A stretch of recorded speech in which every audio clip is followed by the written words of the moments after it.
Hello friends, welcome back once again.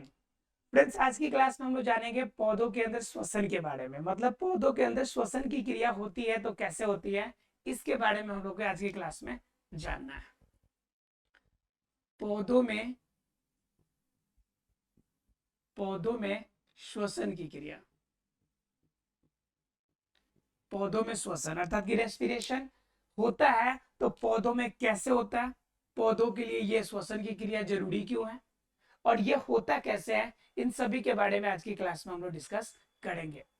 पहले बात करते हैं हम लोग श्वसन की, फिर हम लोग बात करेंगे पौधों की। तो अगर श्वसन की बात कीजिएगा तो हम लोग जनरली कहते हैं कि जीवों के लिए यह एक अनिवार्य प्रक्रम है। जीवों के लिए जीवों के लिए श्वसन जो है एक अनिवार्य प्रक्रम है। अनिवार्य प्रक्रम है। क्लियर है? अर्थात क्या कि अगर अनिवार्य प्रक्रम मतलब कि जीवों के अंदर अगर यह श्वसन की क्रिया नहीं हो तो आदमी जीवित या व्यक्ति जीवित या कोई भी जीव जीवित नहीं रहेगा। अब बात करते हैं कि ऐसा क्या है श्वसन के अंदर कि श्वसन के बिना इंसान या कोई भी जीव जीवित नहीं रह सकता है।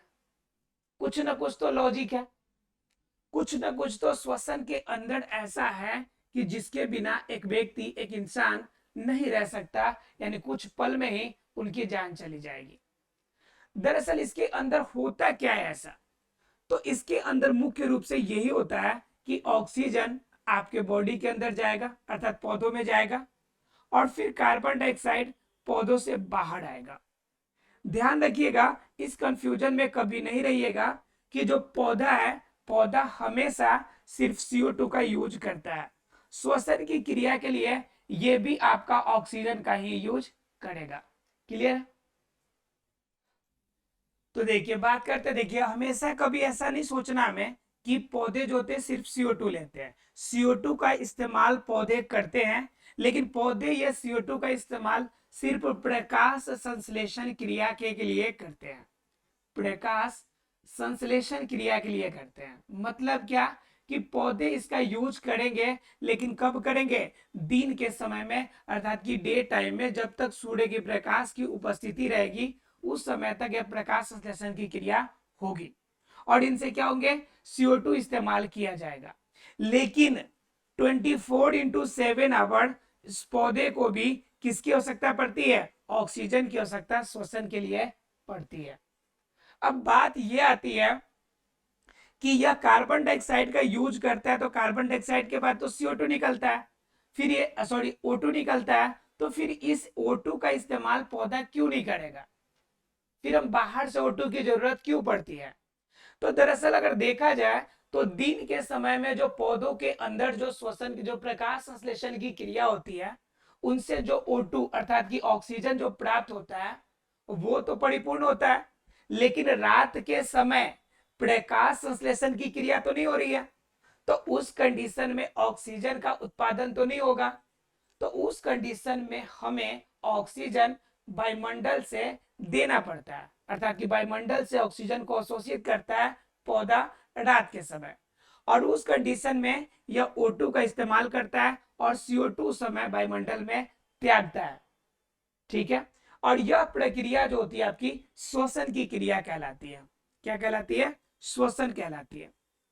अब बात यह आती है कि हमने मान भी लिया कि ऑक्सीजन इसने लिया और कार्बन डाइऑक्साइड को छोड़ दिया, लेकिन ये बात आती है कि ऑक्सीजन लेने से क्या डिफरेंस होगा? ऑक्सीजन अगर ले लिया तो क्या डिफरेंस होगा?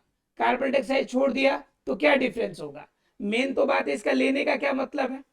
तो दरअसल ऑक्सीजन जाता है पौधों के अंदर तो कुछ ना कुछ तो करता होगा। ठीक है? तो ऑक्सीजन जो काम करता है, इसका मेन काम होता है जो प्रकाश संश्लेषण में जो ग्लूकोज बन के तैयार होगा, यानी कि C6H12O6, जो ग्लूकोज ये बन के तैयार होगा, इसका ऑक्सीकरण अर्थात कि इसको जलाने का काम अर्थात कि दहन का काम ऑक्सीजन का होता है। ऑक्सीजन इस ग्लूकोज को जलाएगा अर्थात क्या? इनका दहन होगा, और इस दहन को हम लोग मंद दहन के नाम से भी जानते हैं। एग्जाम में अक्सर क्वेश्चन पूछता है कि बताइए श्वसन किस प्रकार की दहन प्रक्रिया है, तो याद रखिएगा श्वसन आपका क्या है? एक प्रकार की मंद दहन है, मतलब तेज रफ्तार से लपटों के साथ जलने वाली प्रक्रिया नहीं है, जलेगी लेकिन स्लो मोशन में जलेगी, इस वजह से इसे मंद दहन के नाम से जाना जाता है। ठीक है, तो ये मंद दहन इसके अंदर होगा। अब मंद दहन की क्रिया इसमें होगी, तो बताइए कि होने के बाद क्या बनेगा। तो इसके बाद बनता है मेनली आपका एटीपी, अर्थात कि एंड्रोसिन ट्राइफॉस्फेट। अब प्लस में आपका क्या बनेगा, H2O बनेगा। उसके बाद क्या बनेगा, आपका CO2 गैस बनेगा। तो ये क्रिया आपकी होगी किसके अंदर, पौधे के अंदर जब श्वसन होती है। तो इसमें ऑक्सीजन इन करेगा, ऑक्सीकरण करेगा, और कार्बन डाइऑक्साइड बाहर निकलेंगे। तो ये दो घटनाएं होती है। अब बात एक और होती है कि इसके अंदर भी दो प्रकार की और घटनाएं होती है। श्वसन के अंदर दो और घटनाएं होती है। क्या, जब ऑक्सीजन अंदर जाएगा तो मैंने सीधे बता दिया कि रिएक्शन करती है, लेकिन दरअसल देखिएगा तो इनके बीच भी दो घटनाएं, दो स्टेजेस इनके अंदर हमें देखने को मिलेगी। कौन कौन से स्टेजेस, वो जरा समझिए एक बार। देखिए, इनके अंदर क्या होता है कि एक समय में ऑक्सीजन की आवश्यकता पड़ेगी और एक समय में ऑक्सीजन की आवश्यकता नहीं पड़ेगी। देखिए, जब हम ग्लूकोज है हमारा, यानी कि 6 कार्बन वाले परमाणु है, ठीक है, और ये क्या करेंगे, जब ये टूट कर C3H6O3 यानी कि 3 कार्बन वाले परमाणु में टूटेंगे, अर्थात पाइरुवेट में टूटेंगे, तो जरा बताइए कि क्या इस अभिक्रिया के अंदर ऑक्सीजन अलग से इस्तेमाल आप कर रहे हैं क्या? क्या इस क्रिया में ऑक्सीजन का इस्तेमाल अलग से किया जा रहा है क्या, उपयोग हो रहा है क्या? नहीं हो रहा है। तो जब ऑक्सीजन का उपयोग नहीं होगा तो उस कंडीशन को आप क्या कहेंगे, उस कंडीशन को आप कहेंगे अनऑक्सी श्वसन। क्या कहेंगे, अनऑक्सी श्वसन की क्रिया। मतलब कैसी श्वसन है, जिसमें ऑक्सीजन की आवश्यकता नहीं है। अनऑक्सी श्वसन किसे कहेंगे, ऐसी श्वसन की अभिक्रिया, ऐसी श्वसन की प्रक्रिया जिनके अंदर ऑक्सीजन की उपस्थिति नहीं है, उपयोग नहीं है, तो उस क्रिया को हम क्या कहेंगे, अनऑक्सी श्वसन। और दूसरी क्रिया क्या होती है, जब ये पाइरुवेट के फॉर्म में अर्थात पाइरुविक अम्ल बनेगा, तो उसके बाद C3H6O आपका 3 इनके साथ ऑक्सीजन का अभिक्रिया करेगा, तब आपका बनेगा NADH। ठीक है, फिर बनेगा आपका ADP, फिर क्या बनेगा आपका ATP। तो इस प्रकार के स्पेसेस जो होंगे वह बनेंगे कब, जब ये ऑक्सीजन के साथ अभिक्रिया करेगा तब। जब यहाँ पे ऑक्सीजन इनके साथ आ गया तो बताइए श्वसन की इस अभिक्रिया को आप किस नाम से जानेंगे। जहां पे ऑक्सीजन नहीं तो उसे अनऑक्सी श्वसन, और जिनमें ऑक्सीजन उपस्थित है तो उसे क्या कहेंगे आप, ऑक्सी श्वसन। क्या कहेंगे उसे, ऑक्सी श्वसन। क्लियर है आप लोग को, यानी श्वसन की दो घटनाएं हो गई, एक ऑक्सी वाला और एक अनऑक्सी वाला। जिसमें ऑक्सीजन चाहिए ऑक्सी श्वसन, जिसमें ऑक्सीजन नहीं चाहिए अनऑक्सी श्वसन। तो दोनों स्टेजेस आपको बिल्कुल क्लियर हो गए होंगे, किसी को इसमें कोई डाउट नहीं रहा होगा बिल्कुल भी, क्योंकि अनऑक्सी श्वसन और ऑक्सी श्वसन दो घटनाएं होगी, एक ऑक्सीजन की उपस्थिति में और एक ऑक्सीजन की अनुपस्थिति में। एक और क्वेश्चन आती है कि बताइए अनऑक्सी श्वसन की क्रिया कहां होगी और ऑक्सी श्वसन की क्रिया होती कहां पर है। इनके बारे में जरा चर्चा कर लेते हैं कि ऑक्सी श्वसन की क्रिया पौधे के अंदर कहां होगी और अनऑक्सी श्वसन की क्रिया पौधों के अंदर कहां होने वाली है। ठीक है, चलिए तो बात कर लेते हैं अब कि ये क्रियाएं कहां कहां होती होगी। तो बात करते हैं ऑक्सी अनऑक्सी श्वसन की पहले। तो अनऑक्सी श्वसन की क्रिया में आपकी ऊर्जा जब होगी, इसके अंदर ऑक्सीजन यूज नहीं हो रहा है, तो बताइए इसके अंदर ऊर्जा की मात्रा कम यूज होगी, यानी कम प्राप्त होगी या ज्यादा प्राप्त होगी। तो जब यहाँ पे जला नहीं है, पूरी तरह से दहन नहीं हुआ है, तो यहाँ पर हमें ऊर्जा की जो प्राप्ति होगी, ऊर्जा, यह ऊर्जा कम मात्रा में प्राप्त होगी। ऊर्जा कैसी मात्रा में प्राप्त होगी, ऊर्जा कम मात्रा में प्राप्त होगी। लेकिन जब क्या हो जाए, इसके उल्टा हो जाए, यह घटना अगर इसके उल्टा हो जाए, उल्टा होने का मतलब क्या है कि जब ऑक्सीजन की उपस्थिति हो जाए तब ऊर्जा की अधिक मात्रा प्राप्त होगी, आपको ऊर्जा अधिक मात्रा में प्राप्त होगी। अब बात यह आती है कि अधिक मात्रा में ऊर्जा प्राप्त हो रही है, तो यह आपका श्वसन की क्रिया होती कहाँ है? तो यह होगी आपकी माइटोकॉन्ड्रिया के अंदर। कहां पे होगी? माइटोकॉन्ड्रिया के अंदर। और ये जो आपका कम ऊर्जा प्राप्त होने वाली है, जिसे हमने अनऑक्सी श्वसन नाम दिया है, ये कहां होगी? तो ये होगी आपका कोशिका द्रव्य के अंदर। कहां पे होगी? कोशिका द्रव्य में। राइट? मतलब क्या? दो स्टेजेज है, एक माइटोकॉन्ड्रिया में होना और दूसरा कोशिका द्रव्य में होना। कोशिका द्रव्य में क्या होगा? अनऑक्सी श्वसन, और माइटोकॉन्ड्रिया में जो होगा वो होगा आपका ऑक्सी श्वसन। और इन दोनों श्वसन को अगर मिला दिया जाए तो कंप्लीट श्वसन की प्रक्रिया उत्पन्न होगी, और इनके द्वारा पौधे को ऊर्जा प्राप्त होगी, और इन पौधों के ऊर्जा जो प्राप्त होगी उसे हम लोग जैविक ऊर्जा के रूप में जानते हैं। इस ऊर्जा को क्या कहेंगे हम लोग? जैविक ऊर्जा। मतलब जैविक क्रियाओं की वजह से ऊर्जा उत्पन्न हुई, इस वजह से इस ऊर्जा को हम क्या कहेंगे? जैविक ऊर्जा के नाम से जानेंगे। क्लियर है आप लोग को? तो जैविक ऊर्जा कैसे होगी? तो जैविक ऊर्जा का मतलब श्वसन क्रिया के द्वारा होगी। श्वसन में कौन कौन? अनॉक्सी और ऑक्सी। ठीक है? और इनके अंदर जो ऊर्जा प्राप्त होगी वो एटीपी के फॉर्म में संचित रहेगी। एक और बात है कि जो यह ऑक्सी श्वसन है, इस ऑक्सी श्वसन के अंदर ऐसा नहीं है कि सिर्फ कार्बोहाइड्रेट वाला पार्ट टूट रहा है, सिर्फ कार्बोहाइड्रेट का पार्ट नहीं जलेगा, बल्कि इनके अलावा बहुत सारे अन्य एसिड्स होंगे या फिर अन्य पोषक तत्व भी इनके अंदर शामिल होंगे, जो इनके साथ टूटेंगे और ऊर्जा बनने में इनकी मदद करेंगे। और ध्यान रखिएगा, अनॉक्सी श्वसन जो होगा उनमें उत्प्रेरक का बहुत बड़ा योगदान होता है। उत्प्रेरक मैंने बताया था, एक ऐसा पदार्थ जो खुद किसी अभिक्रिया में भाग न ले, लेकिन वह किसी अभिक्रिया को तेज या फिर कम करने में उसकी मदद करे, तो उससे हम लोग क्या कहेंगे? उससे हम लोग उत्प्रेरक के नाम से जानते हैं। ठीक है? तो इसमें क्या काम करेगा? इसमें उत्प्रेरक काम करेगा, और इसमें जलन अर्थात कि दहन की क्रिया शामिल होगी। आशा फ्रेंड्स क्लियर हो गया होगा ऑक्सी और अनऑक्सी श्वसन। ठीक है? अगर ये दोनों श्वसन की क्रिया आपको क्लियर हो गई, तो जरा हम लोग गौर करने की कोशिश करेंगे कि पौधों के अंदर जो श्वसन की क्रिया होती है और जो हमारे शरीर के अंदर श्वसन की क्रिया होती है, दोनों में डिफरेंसेस क्या है? आखिर क्या अंतर हमें हमारे शरीर के अंदर और उनके शरीर के अंदर हमें देखने को मिलती है? तो यहाँ पे जान लेते हैं थोड़ा सा कि पौधों में श्वसन और जंतुओं में श्वसन अर्थात जीवों में श्वसन में अंतर क्या है। चलिए जरा सा बात कर ले कि पौधों में और जीवों में, इन दोनों में श्वसन की क्रिया में डिफरेंस क्या है। तो अगर हम बात करेंगे पौधों की, तो पौधों का जो पूरा शरीर होता है, लगभग पूरा शरीर अर्थात कि अधिकांश शरीर का हिस्सा वायु के संपर्क में रहता है। पूरा शरीर या अधिकांश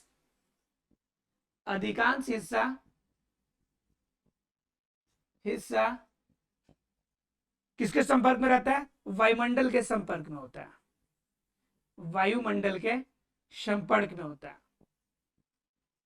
लेकिन हमारी बॉडी के बहुत सारे ऐसे इंटरनल पार्ट है जो कि पूरे वायुमंडल के संपर्क में नहीं रहते, अर्थात कि हमारे शरीर की जो सभी भाग है वह डायरेक्टली वायुमंडल के संपर्क में नहीं होते, वायुमंडल के संपर्क में नहीं पाए जाते। पहला काम। दूसरा क्या होता है कि पौधों के अंदर जो श्वसन की क्रिया होगी, इसमें विसरण की आपका वर्क करेगा। विसरण का मतलब क्या हो गया कि ये क्रिया है बिल्कुल स्लो मोशन में आपका परिवहन होगा, स्लो परिवहन होगा। लेकिन अगर वहीं पे अगर बात करें हम लोग के बॉडी में, तो परिवहन की क्रिया क्या होगी? परिवहन की क्रिया बहुत टफ होगी, क्रिया फास्ट होगी। अब बात कर लेते हैं इसमें कि इनमें परिवहन के लिए कोई माध्यम की बात, तो इनमें परिवहन का कोई माध्यम नहीं होता, परिवहन का माध्यम नहीं होता। लेकिन अगर हम लोग अपने बॉडी के अंदर बात करें, तो परिवहन के लिए हमारा तरल संयोजी ऊतक पाया जाता है हमारे बॉडी के अंदर, तरल संयोजी ऊतक। और ये तरल संयोजी ऊतक हमारे बॉडी के अंदर क्या करेगा? ये हमारे बॉडी के अंदर अर्थात की बॉडी में ये तरल संयोजी ऊतक जो है बॉडी में क्या करेगा कि आपका कार्बन डाइऑक्साइड और O2 इन दोनों के आदान प्रदान में हमें मदद करेगा। क्लियर है? उसके बाद अगर बात कीजिएगा तो पौधों में जो श्वसन होगी यह शरीर के सभी हिस्सों में, शरीर के सभी भागों में इंडिविजुअल होगी, सभी भागों में इंडिविजुअल होगी। इंडिविजुअल का मतलब कि जैसे मान लीजिए पतिया है तो पतिया का अपना अलग श्वसन है, डाली है तो उसका अपना श्वसन है, तना है तो उसका अपना श्वसन है, जो जड़े हैं उनकी अपनी श्वसन है। मतलब ओवरऑल देखा जाए तो सभी पार्ट्स का, जितने भी उनके बॉडी के अंदर पार्ट्स है, सभी पार्ट्स का अपना क्या होता है, इंडिविजुअल, यानी कि अलग अलग तरीके से श्वसन की क्रिया होती है। तो ये एक बात है। लेकिन अगर वही चीजें अगर देखिएगा जीवों के अंदर, तो जीवों के अंदर श्वसन के लिए इंडिविजुअल पार्ट ऐसा कुछ भी नहीं है कि सभी भागों में अलग अलग श्वसन होगा।